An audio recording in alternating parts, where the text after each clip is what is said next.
Ciao ragazzi, oggi lavoriamo su un Land Rover, è un Discovery 2 del 98, problemino piccolo, è morto. Conti fatti da quando è stato lasciato fermo quest'inverno per un lungo periodo, alcuni mesi, e alla riaccensione, o meglio, quando è stato ripristinata la batteria perché è andata giù, e non c'è verso di accenderla. Il problema che abbiamo è l'immobilizer è inserito, non c'è modo di inserire il codice Lega Code, quello per sbloccare con con la serratura, perché la BCU non riceve comandi in nessun modo, non accetta. Fatta diagnosi, errorini vari, ma non riusciamo a entrare nella centralina, nella BCU. Questo è normale perché in uno stato di allarme la centralina non consente l'accesso per una questione di sicurezza, quindi non è possibile entrarci.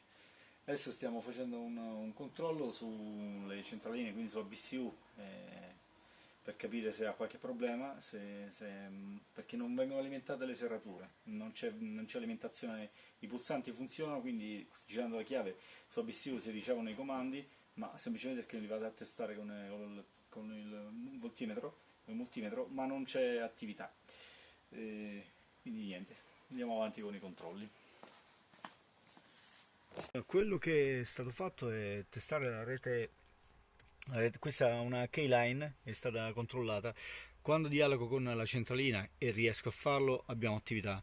Ho provato ad entrare anzi adesso ci proviamo, ma diciamo, quindi usciamo dalla modalità e controlliamo la BCU.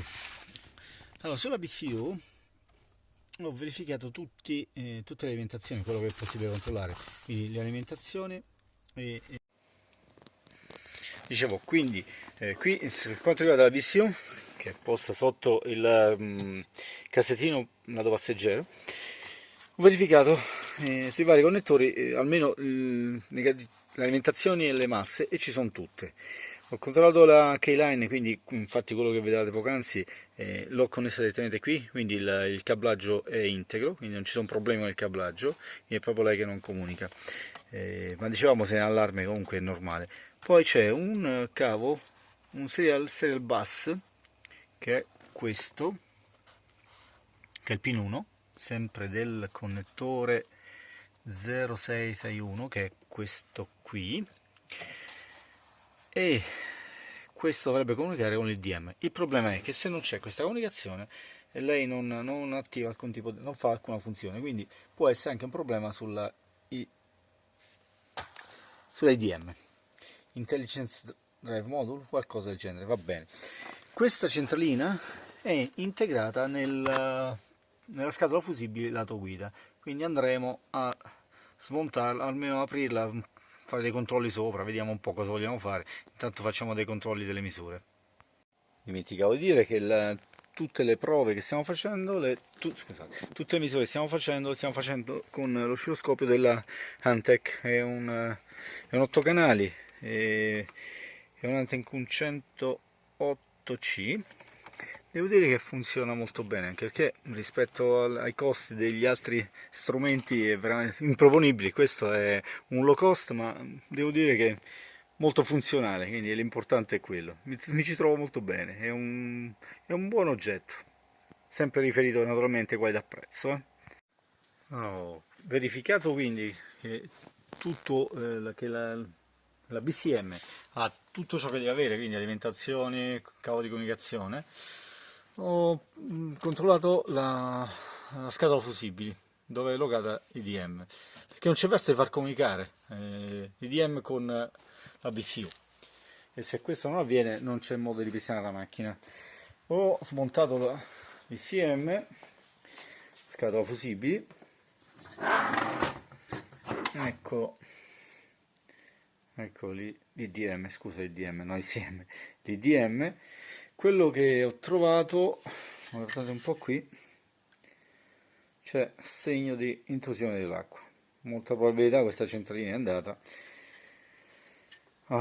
Adesso farò un ultimo controllo, dopodiché ordinerò la centralina.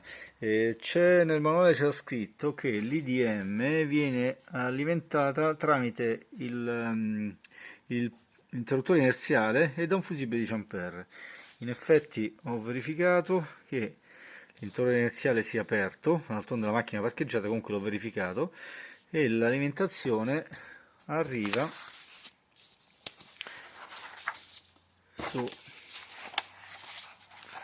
da questo fusibile qui al fusibile 13 da 10 A e c'è, quindi l'alimentazione c'è. L'ultimissimo controllo che faremo sarà questo: il cavo questo qui, il serial bus che comunica IDM con la BCU.